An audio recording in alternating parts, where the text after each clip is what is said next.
പ്രിയപ്പെട്ട സുഹൃത്തുക്കളെ, കഴിഞ്ഞ 2 ദിവസങ്ങൾക്ക് മുമ്പ് വരെ എന്തൊരാർമാദമായിരുന്നു, എന്തൊരാഘോഷമായിരുന്നു. എന്തൊരാഘോഷത്തിൻ്റെ കാര്യം. ADGP ശ്രീജിത്ത് എന്ന പോലീസ് ഉദ്യോഗസ്ഥൻ ഇതാ DGP ആവാൻ പോകുന്നു എന്ന് പറഞ്ഞാൽ അയാൾ ഏതാണ്ട് ഒരു DGP ആയി കഴിഞ്ഞിരിക്കുന്നു. ഇനി ഏതാനും നിമിഷം കഴിഞ്ഞാൽ അയാൾ DGPയുടെ കസേരയിലേക്ക് കയറും. അതിനുള്ള എല്ലാ ഒരുക്കങ്ങളും നടന്നു കഴിഞ്ഞിരിക്കുന്നു. സതീശൻ സർക്കാരിൽ ചീഫ് സെക്രട്ടറി ശ്രീജിത്തിനെ DGP ആക്കാൻ ശുപാർശ നൽകി കഴിഞ്ഞിരിക്കുന്നു. ഇനി സംസ്ഥാന സർക്കാർ തീരുമാനിക്കുക കൂടി ചെയ്താൽ ഇതാ ADGP ശ്രീജിത്ത് DGP ആകാൻ പോകുന്നു എന്നും പറഞ്ഞുകൊണ്ടുള്ള എന്തൊരു ആഘോഷമായിരുന്നു, എന്തൊരു അർമാദമായിരുന്നു. ഏത് ചാനലിൽ നോക്കിയാലും ഇതാണ് വാർത്ത. എനിക്ക് തന്നെ പലരും ഈ വാർത്ത ഇട്ട് തന്നു. വലിയ ആഘോഷമായിരുന്നു. എന്നാൽ ആഘോഷത്തിന് മണിക്കൂറുകളുടെ ആയുസേ ഉണ്ടായിരുന്നുള്ളൂ എന്നാണ് പിന്നീട് നടന്ന സംഭവങ്ങൾ പറയുന്നത്. ഈ ഉച്ചി കൈകൊണ്ട് ഉദകക്രിയ എന്ന് പറയുന്നത് പോലെ ശ്രീജിത്ത് ഇതാ DGP ആകാൻ പോകുന്നു എന്ന് പറഞ്ഞ് അർമാദിച്ച മാധ്യമങ്ങൾ തന്നെ മണിക്കൂറുകൾ കഴിഞ്ഞപ്പോൾ ശ്രീജിത്തിൻ്റെ സാധ്യത അസ്തമിച്ചു എന്ന് പറഞ്ഞുകൊണ്ട് വാർത്ത ചെയ്യേണ്ടി വന്നു. മണിക്കൂറുകളെ കഴിഞ്ഞുള്ളൂ. മണിക്കൂറുകൾ കഴിഞ്ഞപ്പം ശ്രീജിത്തിന് അനുകൂലമായി വന്ന വാർത്തയുടെ കുത്തൊഴുക്ക് തിരിഞ്ഞ് ശ്രീജിത്തിനെതിരായി എന്നുള്ള സ്ഥിതിയിലേക്ക് കാര്യങ്ങൾ മാറി. എന്താ സംഭവിച്ചത്? കേരള ഹൈക്കോടതിയിൽ ഈ ശ്രീജിത്തുമായി ബന്ധപ്പെട്ട ഒരു കേസ് വന്നു. ജസ്റ്റിസ് ബദറുദ്ദീൻ്റെ ബെഞ്ചിലാണ് ആ കേസ് വന്നത്. ആ കേസിലെ വിധി കണ്ട മാധ്യമങ്ങൾ ആകെപ്പാട്ടം ഞെട്ടിപ്പോയി. ആ വിധി വിശദീകരിക്കുന്നതിൻ്റെ ഭാഗമായിട്ടാണ് ശ്രീജിത്തിന് ഇനി DGP ആവാനുള്ള സാധ്യത മങ്ങി എന്നുള്ള നിലയിലേക്ക് വാർത്തകൾ മാറിയത്. സുഹൃത്തുക്കളെ, ഞാൻ ഈ വീഡിയോയിലൂടെ എൻ്റെ പ്രേക്ഷകരുമായി ചർച്ച ചെയ്യാൻ ഉദ്ദേശിക്കുന്നത് ശ്രീജിത്തിൻ്റെ സാധ്യത മങ്ങിയോ ഇല്ലയോ എന്നുള്ളതല്ല. അത് പത്രവാർത്തകൾ വന്നു, അതങ്ങനെ നിൽക്കട്ടെ. മങ്ങിയോ ഇല്ലയോ എന്നുള്ളതൊക്കെ കാലം തീരുമാനിക്കട്ടെ. ഞാനിന്ന് ഈ വീഡിയോയിലൂടെ എൻ്റെ പ്രേക്ഷകരുമായി ചർച്ച ചെയ്യാൻ ഉദ്ദേശിക്കുന്ന വിഷയം കേരളത്തിലെ മുൻ ആഭ്യന്തര സെക്രട്ടറി ആയിരുന്ന ശ്രീമാൻ ബിശ്വനാഥ് സിൻഹ എന്ന് പറഞ്ഞാൽ പിണറായി സർക്കാരിൻ്റെ കാലത്തെ ആഭ്യന്തര സെക്രട്ടറി ആയിരുന്നു ബിശ്വനാഥ് സിൻഹ. പിണറായി വിജയൻ്റെ കാലത്തെ ആഭ്യന്തര സെക്രട്ടറി ആയിരുന്നു ബിശ്വനാഥ് സിൻഹ എന്ന് പറഞ്ഞാൽ നമുക്ക് ഊഹിക്കാമല്ലോ. പിണറായി വിജയൻ നിൽക്കാൻ പറഞ്ഞാൽ ഇരിക്കുകയും ഇരിക്കാൻ പറഞ്ഞാൽ കിടക്കുകയും കിടക്കാൻ പറഞ്ഞാൽ ഉരുളുകയും ചെയ്യുന്ന ആളായിരിക്കുമല്ലോ പിണറായി വിജയൻ്റെ ആഭ്യന്തരമന്ത്രി. അല്ലെങ്കിൽ പിണറായി വിജയൻ ബൂട്ട് ഔട്ട് ചെയ്യില്ലേ, എടുത്ത് തൊഴിച്ച് ദൂരെ കളയില്ലേ. അങ്ങനെ പിണറായി വിജയൻ്റെ വിശ്വസ്ത വിനീത വിധേയനായിരുന്ന അന്നത്തെ ആഭ്യന്തര സെക്രട്ടറി ബിശ്വനാഥ് സിൻഹയാണ് ഇന്ന് മുഖ്യമന്ത്രിയായിരിക്കുന്ന VD സതീശൻ്റെ ചീഫ് സെക്രട്ടറിയായി പ്രവർത്തിക്കുന്നത്. സുഹൃത്തുക്കളെ, ഈ സർക്കാർ നേരിടുന്ന ഏറ്റവും പ്രധാനപ്പെട്ട ഒരു പ്രശ്നവും അതാണ്. ഈ സർക്കാരിൻ്റെ DGP, ഈ സർക്കാരിൻ്റെ ചീഫ് സെക്രട്ടറി ഇവരൊക്കെ തന്നെ പിണറായി വിജയൻ്റെ കൂടെ ജോലി ചെയ്തിരുന്നവരാണ്. സ്വാഭാവികമായും പിണറായി വിജയൻ്റെ കൂടെ ജോലി ചെയ്തിരുന്നപ്പോൾ ചെയ്ത തെറ്റുകളൊക്കെ ഇപ്പോൾ ന്യായീകരിക്കപ്പെടുകയാണ്. കാരണം അതേ ഉദ്യോഗസ്ഥന്മാർ തന്നെ മാറിയിരുന്നു. അവരൊന്ന് കളം മാറിയിട്ടുണ്ടെന്നേ ഉള്ളൂ. സാധാരണഗതിയിൽ പുതിയ സർക്കാർ വരുമ്പോൾ പഴയ സർക്കാരിനോട് അടുത്ത് നിന്ന ഉദ്യോഗസ്ഥന്മാരെ എല്ലാം ചവിട്ടിത്തെറിപ്പിച്ചിട്ട് അവിടെ പുതിയ ഉദ്യോഗസ്ഥരെ കൊണ്ടുവരാറുണ്ട്. എന്നിട്ട് പറയുന്നത് കർണാടകത്തിൽ പോലും കോൺഗ്രസിൻ്റെ മുഖ്യമന്ത്രിയായിരുന്ന സിദ്ധാരാമയ്യ മാറി അവിടെ കോൺഗ്രസിന് തന്നെ മറ്റൊരു മുഖ്യമന്ത്രിയായ DK ശിവകുമാർ വന്നപ്പോൾ സിദ്ധാരാമയ്യയുടെ കൂടെ ഉണ്ടായിരുന്ന ഉദ്യോഗസ്ഥന്മാരെ മുഴുവൻ മാറ്റി പുതിയ ഉദ്യോഗസ്ഥന്മാരെ കൊണ്ടുവന്നു. അതായത് അവിടെ ഒരു കോൺഗ്രസ് മുഖ്യമന്ത്രി മാറി വേറൊരു കോൺഗ്രസ് മുഖ്യമന്ത്രി വന്നിട്ടും ഉദ്യോഗസ്ഥന്മാർ മാറിയപ്പോഴാണ് ഇവിടെ ഒരു CPM മുഖ്യമന്ത്രി പോയി മാറി കോൺഗ്രസ് മുഖ്യമന്ത്രി വന്നിട്ടും CPM മുഖ്യമന്ത്രിയുടെ ഒപ്പം ജോലി ചെയ്തിരുന്ന അതേ ഉദ്യോഗസ്ഥന്മാർ തന്നെ അവർ തുണിയൊക്കെ ഒന്ന് മാറി സതീശൻ്റെ കൂടെ ജോലി ചെയ്യുകയാണ്. ഉദാഹരണത്തിന് പിണറായി വിജയൻ്റെ വിശ്വസ്ത വിനീത വിധേയനായി ജോലി ചെയ്തിരുന്ന റവാഡ ചന്ദ്രശേഖരൻ എന്ന DGP ആണ് ഇപ്പോൾ സതീശൻ്റെ കൂടെ രമേശ് ചെന്നിത്തലയുടെ കൂടെ DGP ആയി ജോലി ചെയ്തുകൊണ്ടിരിക്കുന്നത്. പിണറായി വിജയൻ്റെ കൂടെ ജോലി ചെയ്തിരുന്ന ആഭ്യന്തര സെക്രട്ടറി വിശ്വനാഥ് സിൻഹയാണ് ഇപ്പോൾ സതീശൻ്റെ ചീഫ് സെക്രട്ടറിയായി ജോലി ചെയ്യുന്നത്. അപ്പോൾ പിണറായി വിജയൻ്റെ കൂടെ ഇരുന്നപ്പോൾ എടുത്ത തെറ്റായ തീരുമാനങ്ങൾ സതീശൻ്റെ കൂടെ ഇരിക്കുമ്പോൾ ന്യായീകരിക്കേണ്ടി വരുന്നു. കാരണം ഓരോ ഉദ്യോഗസ്ഥനാണ് വന്നിട്ടുള്ളത്. അവിടെയാണ് ഈ അപകടം സംഭവിച്ചത്.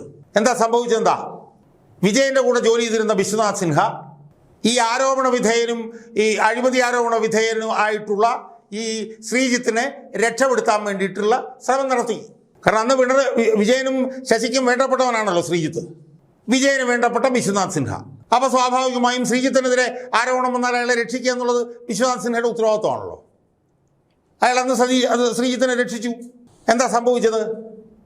ശ്രീജിത്തുമായി ബന്ധപ്പെട്ടുകൊണ്ട് ദിബിൻ ഇടവണ്ണ എന്ന് പറഞ്ഞൊരു വ്യക്തി അയാൾ ശ്രീജിത്തിനെതിരെ പരാതി കൊടുത്തു. ആ പരാതിയിൽ മേൽ നടപടിക്രമങ്ങളൊന്നും നടക്കാതിരുന്നതുകൊണ്ട് ഈ ദിബിൻ ഇടവണ്ണ എന്ന് പറഞ്ഞ ആൾ ഹൈക്കോടതിയെ സമീപിച്ചു. പല ആരോപണങ്ങളുണ്ടായിരുന്നു. അതിൻ്റെ വിശദാംശങ്ങളിലേക്ക് ഞാൻ പോകുന്നില്ല. ആ കേസ് പരിഗണിച്ച ഹൈക്കോടതിയുടെ സിംഗിൾ ബെഞ്ച് ഇത് ഉന്നത തലത്തിൽ അന്വേഷിക്കണം എന്ന് പറഞ്ഞ് സർക്കാരിനോട് ഏൽപ്പിച്ചു. എനിക്ക് തോന്നുന്നു വിജിലൻസ് ഡയറക്ടറും ആഭ്യന്തര സെക്രട്ടറിയും ഒക്കെ അന്വേഷിക്കണം എന്ന് പറഞ്ഞിട്ടാണ് ഏൽപ്പിച്ചത്.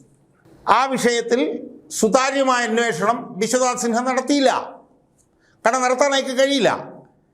കാരണം അയാൾ വിജയൻ്റെ മൂട് താങ്ങിയായിരുന്നു. വിജയൻ്റെ വത്സല വിശ്വസ്ത വിനീത വിധേയനായിരുന്നു ശ്രീജിത്ത്. സ്വാഭാവികമായും ശ്രീജിത്തിനെതിരായിട്ട് അന്വേഷണം നടത്താൻ വിശ്വനാഥ് സിൻഹയ്ക്ക് കഴിയില്ല. കാരണം ശ്രീജിത്തിനെതിരെ സുതാര്യമായ അന്വേഷണം നടത്താൻ വിശ്വനാഥ് സിൻഹയെ ചവിട്ടി തെറിപ്പിക്കുമായിരുന്നു പിണറായി വിജയൻ. അപ്പോൾ ദിപിൻ ഇടവണ്ണയുമായി ബന്ധപ്പെട്ട ഈ കേസിൽ സുതാര്യമായ അന്വേഷണം നടത്തണമെന്ന് ഹൈക്കോടതി പറഞ്ഞിട്ടും ഈ വിശ്വനാഥ് സിൻഹ എന്ന് പറഞ്ഞാൽ അന്ന് ആഭ്യന്തരമന്ത്രിയായിരുന്നു അയാൾ എന്താ ചെയ്തെന്നറിയാമോ? കേട്ടുകേഴ്വിയില്ലാത്ത ഒരു പണിയാണ് അയാൾ ചെയ്തത്. കേട്ടുകേഴ്വിയില്ലാത്തൊരു പണി. എന്താ പണിയെന്നറിയാമോ? അയാൾ ഈ പരാതിക്കാരൻ പരാതി ഉന്നയിച്ച ഉന്നത പോലീസ് ഉദ്യോഗസ്ഥനായിട്ടുള്ള ശ്രീജിത്തിനെയും പരാതി അന്വേഷിക്കണം എന്നാവശ്യപ്പെട്ടിട്ടുള്ള വിജിലൻസ് ഡയറക്ടറെയും ഈ ആഭ്യന്തര സെക്രട്ടറി ആയിട്ടുള്ള വിശ്വാസിനെ എല്ലാം കൂടെ ചേർത്തിട്ടൊരു ജോയിൻറ്റ് മീറ്റിംഗ് വിളിച്ചു. കേട്ടുകഴിവുണ്ടോ എവിടെയെങ്കിലും? ഞാനൊരാൾക്കെതിരെ പരാതി കൊടുക്കുക, പരാതി കൊടുത്ത ആളെ എന്നെ കൂടെ വിളിക്കുക, ആ പരാതിക്കാരനും പ്രതിയെ കൂടെ വിളിക്കുക. ഇവിടെ പ്രതി ആരാ? പ്രതി ADGP ആണ്, ഉന്നത പോലീസ് ഉദ്യോഗസ്ഥൻ. പരാതി കൊടുത്ത ആളാരാ? ഒരു സാധാരണ പൗരൻ. അവർ രണ്ടുപേരെ കൂടെ വിളിച്ചാൽ എങ്ങനെ ഇരിക്കും? അത് ശരിയാണോ? അത് നിയമവിരുദ്ധമല്ലേ? അപ്പോൾ ഈ പരാതിക്കാരൻ പറഞ്ഞു ഇത് നിയമവിരുദ്ധമാണ്, എനിക്കിതിനകത്ത് പങ്കെടുക്കാൻ കഴിയത്തില്ല, ഞാൻ തെളിവ് തരണമെങ്കിൽ ഞാൻ തെളിവ് തരാം, പക്ഷെ അവിടെ ഞാൻ ആർക്കെതിരായിട്ടാണ് തെളിവ് കൊടുത്ത അയാളെ അവിടെ വിളിക്കാൻ പറ്റില്ല എന്ന് പറഞ്ഞു. ആ പരാതിക്കാരൻ ആ ജോയിൻറ്റ് മീറ്റിങ്ങിൽ പങ്കെടുത്തില്ല. വിജിലൻസ് ഡയറക്ടറും ആ ജോയിൻറ്റ് മീറ്റിങ്ങിൽ പങ്കെടുത്തില്ല. പരാതിക്കാരൻ മാത്രമല്ല, വിജിലൻസ് ഡയറക്ടറും പങ്കെടുത്തില്ല. എന്നിട്ട് അങ്ങ് ജോയിൻറ്റ് മീറ്റിംഗ് വിളിച്ചത് നിയമവിരുദ്ധമാണ് എന്ന് പറഞ്ഞുകൊണ്ട് പരാതിക്കാരൻ ഹൈക്കോടതിയിൽ ചെന്നു, സിംഗിൾ ബെഞ്ചിൻ്റെ മുമ്പിലേക്ക് ചെന്നു. അവിടെ ജസ്റ്റിസ് ബദറുദ്ദീൻ്റെ ബെഞ്ചിലാണ്. അദ്ദേഹം അങ്ങ് ഞെട്ടിപ്പോയി. ഇങ്ങനൊരു ജോയിൻറ്റ് മീറ്റിംഗ് നിയമത്തിൻ്റെ മുന്നിലില്ല. അങ്ങനെ ആ കേസ് കഴിഞ്ഞ ദിവസം പരിഗണിച്ചപ്പോൾ അദ്ദേഹം ചില നിരീക്ഷണങ്ങൾ നടത്തി. അപ്പോൾ ആ കേസ് പരിഗണിച്ചപ്പോഴത്തേക്കും ഈ സർക്കാർ അവിടെ ചെന്നിട്ട് എന്താ പറഞ്ഞതെന്നറിയാമോ? സർക്കാർ പറഞ്ഞു അങ്ങനെ ഒരു ജോയിൻറ്റ് മീറ്റിംഗ് ഞങ്ങൾ കൂടിയിട്ടേയില്ല എന്ന നട്ടാൽ കുരുക്കാത്ത നുണ ഈ വിശ്വനാഥ് സിൻഹ എന്ന് പറഞ്ഞ ആൾ അവിടെ പോയി പറഞ്ഞു. അതിന് യഥാർത്ഥത്തിലെതിരെ കോടതിയലക്ഷ്യ നടപടി വരേണ്ടതാണ്. പച്ചക്കള്ളം. അയാൾ പറഞ്ഞു ജോയിൻറ്റ് മീറ്റിംഗ് ഞങ്ങൾ കൂടിയിട്ടില്ല, ഞങ്ങൾ ഈ പരാതിക്കാരന് ഓട് അയാളുടെ വിവരങ്ങൾ വിജിലൻസ് ഡയറക്ടറെ അറിയിക്കണമെന്ന് പറഞ്ഞു. അയാൾ മനഃപൂർവ്വം വന്നില്ല എന്നൊക്കെ പറഞ്ഞിട്ട് നട്ടാൽ കുരുക്കാത്ത നുണ കോടതിയുടെ മുന്നിൽ പോയി പറഞ്ഞു. എന്നിട്ട് പറഞ്ഞു ഈ പെറ്റീഷണർ ഹിയറിങ്ങിന് വന്നില്ല, അതുകൊണ്ട് പെറ്റീഷണർ ഭാഗത്താണ് കുറ്റം എന്നുള്ള നിലയിലുള്ള നട്ടാൽ കുരുക്കാത്ത നുണ അവിടെ ചെന്ന് പറഞ്ഞു. പക്ഷേ നട്ടാൽ കുരുക്കാത്ത നുണ പറഞ്ഞെങ്കിലും കോടതി ഇതിൻ്റെ രേഖകൾ പരിശോധിച്ച് നോക്കി. കോടതി ഇതിൻ്റെ രേഖകൾ പരിശോധിച്ച് നോക്കിയപ്പോൾ കോടതിക്ക് മനസ്സിലായി ഇതൊരു സംയുക്ത ഒരു ജോയിൻറ്റ് മീറ്റിംഗ് ആയിരുന്നു എന്നുള്ളത്. കോടതി ഇതിന് 8ാമത്തെ പേജിൽ പറഞ്ഞു. കോടതി പറഞ്ഞു ഈ രേഖ ഞാൻ നോക്കുമ്പോൾ കാണുന്നത് ഇതിനകത്ത് hearing non compliance despite being served the notice, the petitioner refused to attend the joint meeting on April 2026. പരാതിക്കാരനെ അറിയിച്ചിട്ടും അയാൾ ഏപ്രിൽ 20, 2026 ചേർന്ന സംയുക്ത ഹിയറിംഗിൽ അയാൾ പങ്കെടുത്തില്ല. എന്നിട്ട് അടുത്ത പാരഗ്രാഫിൽ പറയുന്നത് petitioner's refusal to participate in the joint hearing constitute a significant procedural വോട്ടിൽ. അപ്പോൾ ജോയിൻറ്റ് മീറ്റിംഗ് നടന്നില്ല എന്ന മുൻ അഡീഷണൽ ചീഫ് സെക്രട്ടറി ആഭ്യന്തര സെക്രട്ടറിയുടെയും ഒക്കെ വാദം തെറ്റാണെന്ന് കോടതി സർക്കാരിൻ്റെ രേഖകൾ പരിശോധിച്ച് തന്നെ ആ സർക്കാരിൻ്റെ വാദം തള്ളിക്കളഞ്ഞു. കോടതി പറഞ്ഞത് ആ ജോയിൻറ്റ് ഹിയറിംഗ് ഇതിനകത്ത് തന്നെ പറയുന്നുണ്ടല്ലോ. എന്നിട്ട് കോടതി പറയുകയാണ് in perusal of exhibit P11 without much discussion, വലിയ ചർച്ചയൊന്നുമില്ലാതെ, it would make it clear that a joint meeting in fact intended and for which notice was issued to the petitioner. Joint hearing നടത്തുന്ന പെറ്റീഷനോട് ആവശ്യപ്പെട്ടു. അതുകൊണ്ട് തന്നെ ഈ joint hearing നടത്തിയില്ല എന്നുള്ള വാദം therefore the contention raised by the petitioner as to calling of the petitioner for a joint meeting is well substantiated. ഈ joint meeting ആണെന്നുള്ളത് ക്ലിയർ ആയിട്ട് തെളിയിക്കപ്പെട്ടിരിക്കുകയാണ്. And the contention raised by the learned government pleader contending that no joint meeting was called for appears to be false and incorrect. അതാണ് വിശ്വനാഥ് സിൻഹയുടെ വാദം ഫോൾസും ഇൻകറക്റ്റുമാണ് എന്ന് single bench judge പറഞ്ഞു. എന്നിട്ട് paragraph 9 ഉണ്ട്.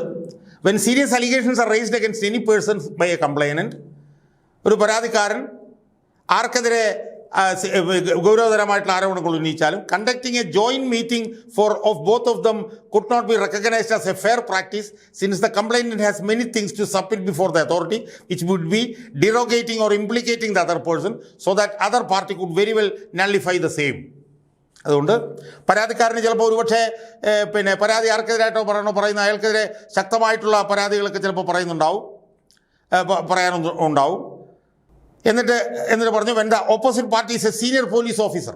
പിന്നെ പ്രത്യേകിച്ച് എതിർകക്ഷി ഒരു സീനിയർ ആയിട്ടുള്ള പോലീസ് ഓഫീസർ ആവുന്നതുകൊണ്ട് the likelihood of doing such exercise is very much there എന്ന് പറഞ്ഞാൽ ശക്തമായ പരാതി ഉന്നയിക്കുമ്പോൾ അപ്പുറത്തിരിക്കുന്ന പോലീസ് ഉദ്യോഗസ്ഥരാണെങ്കിൽ ആ പരാതികളൊക്കെ റദ്ദാക്കപ്പെടാനുള്ള സാധ്യത വളരെ വലുതാണ്. Therefore the conduct of joint meeting with a view to put the petitioner in an embarrassed situation and passing the exhibit P11 എന്ന് പറഞ്ഞാൽ എന്താ സംഭവിച്ചതെന്ന് പറഞ്ഞാൽ ഈ ജോയിൻറ്റ് മീറ്റിംഗ് കൂടുകയും ഈ ചീഫ് സെക്രട്ടറി മുൻ ആഭ്യന്തര സെക്രട്ടറി എന്താണ് അയാൾ ഈ ജോയിൻറ്റ് മീറ്റിംഗ് കൂടിയിട്ട് ശ്രീജിത്തിനെ രക്ഷപ്പെടുത്തിയിട്ട് ശ്രീജിത്തിനെതിരായിട്ടുള്ള ആരോപണങ്ങൾ മുഴുവൻ ഫാൾസും വെക്സേഷ്യസുമാണ് എന്ന് തീരുമാനിക്കുകയും ചെയ്തത്. അപ്പം therefore the conduct of joint meeting with a view to put the petition in an embarrassed situation എന്ന് വെച്ചാൽ പരാതിക്കാരനെ വളരെ മോശമായിട്ടുള്ളൊരു എംബറാസ്ഡ് കണ്ടീഷനിൽ വയ്ക്കുക and passing the exhibit P11 order. P11 order എന്ന് പറയുന്നത് ശ്രീജിത്തിനെ രക്ഷപ്പെടുത്തിക്കൊണ്ടുള്ള ഓർഡറാണ്. In fact by denying fair opportunity of hearing to the petitioner is found to be unsustainable and in such view of the matter exhibit P11 is liable to be set aside to provide a fair opportunity to the petitioner to submit his version independently in absence of any other officers before the additional chief secretary and home admin. ഇതിൻ്റെ അടിസ്ഥാനത്തിൽ സംയുക്ത hearing നടത്തി ശ്രീജിത്തിനെ എതിരായിട്ടുള്ള ആരോപണങ്ങൾ തെറ്റാണെന്ന് പറഞ്ഞിട്ടുള്ള ആ ഉത്തരവ് റദ്ദാക്കുകയും പരാതിക്കാരനെ വീണ്ടും ഒറ്റയ്ക്ക് വിളിച്ച് അയാൾക്ക് കേൾക്കാനുള്ള കാര്യങ്ങൾ സ്വതന്ത്രമായി കേൾക്കുകയും വേണം എന്ന് പറഞ്ഞുകൊണ്ട് ഈ വിശ്വനാഥ് സിൻഹ ശ്രീജിത്തിനെ രക്ഷപ്പെടുത്താൻ വേണ്ടിയിട്ട് ഉണ്ടാക്കിയ കള്ള റിപ്പോർട്ട് കോടതി റദ്ദാക്കുകയാണ് ഇവിടെ ചെയ്യുന്നത്. It is relevant to note that the exhibit P11 report the date of making such a report with the conclusion that the allegations are false and vexatious could not be found, and the same would also show the falsity of the report in one way. അതായത് ശ്രീജിത്തിനെ രക്ഷപ്പെടുത്തിക്കൊണ്ട് ഉണ്ടാക്കിയിട്ടുള്ള റിപ്പോർട്ടിന് date പോലും ഉണ്ടായിരുന്നില്ല. അതുകൊണ്ട് അതൊരു കള്ള റിപ്പോർട്ടാവാനുള്ള സാധ്യതയാണ് എന്നാണ് കോടതി. ഇൻ ദിസ് കണക്ഷൻ അത് വളരെ നിർണായകമാണ്. It is relevant to note that Sri Vishwanath Sinha IAS, the present Chief Secretary, held the charge of Additional Chief Secretary, Home Vigilance, and he had done these things. അന്നേരം ഈ കള്ള report ഉണ്ടാക്കിയത് ഉൾപ്പെടെയുള്ള കാര്യങ്ങൾ ഇപ്പോൾ ചീഫ് സെക്രട്ടറിയും അന്ന് ആഭ്യന്തര സെക്രട്ടറിയുമായിരുന്നിട്ടുള്ള വിശ്വനാഥ് സിൻഹയാണ് ചെയ്തിട്ടുള്ളത് എന്നിട്ട് പറയുന്ന സുപ്രധാനമായിട്ടുള്ള വാദമുണ്ട്. High discipline and fair practice is expected from senior officers of the government but the proceedings in the instant case lack the same. അതായത് വലിയ അച്ചടക്കവും അതുപോലെ തന്നെ ഫെയർ ആയിട്ടുള്ള പ്രാക്ടീസും ഇതുപോലെ സർക്കാരിലെ ഉന്നത ഉദ്യോഗസ്ഥന്മാരെന്ന് പ്രതീക്ഷിക്കുന്നുണ്ട്. പക്ഷേ അത് ഇവിടെ ലഭിച്ചിട്ടില്ല.